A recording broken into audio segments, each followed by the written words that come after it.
ভাবা যায় খালি একটা নষ্ট লাইটের মুখ দিয়ে এত সুন্দর একটা ফুলদানি বানানি যাইব। তো আমার কাছে আছে একটা নষ্ট লাইটের মুখ আর লই লিসলাম আমি গড় টাকা কতটা পাটের সুতা। এই সুতা কিন্তু আমি সুন্দর মতো ওরকম পেঁচাই লিছি। একবারে রাউন্ড রাউন্ড করে আমি একটু গুল বানাই লিমু। এরপরে আমি গুলগামটা ঠিক লাইটের মাঝখানের মাঝে দিলাইমু। বাদে যে গুলটা বানাইছিলাম ওটা দিয়ে আমি এটারে সুন্দর মতো জয়েন্ট করে দিই। জয়েন্ট হয়ে গেলে আমি এটারে ফুল কভার করে লিমু গুলগাম দিয়া।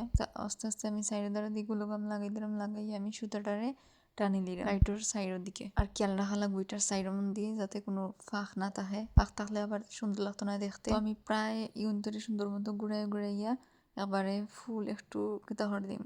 এখানটার উচ্চা রাখবো আর আদার নিচে রাখবো। বাদে আমি একটা পাটের সুতার এই চটির মতো বললা এটার একটু সাইডে দিয়ে ফাঁকা বেশি ও জায়গার মাঝে কভার করে দিলাম। আর এরকম ফুলদানির মাঝে চটি বললে পাটের সুতা দিয়ে ফুলদানির সৌন্দর্যটা আর দ্বিগুণ বাড়ি যায়। তার বাদে আমার গরুর মাঝে আছিল ফুল ওরকম আমি 4টা ফুল ছুটাই নিয়েছিলাম। এটার ভিতরে হাঁটায় জয়েন্ট করে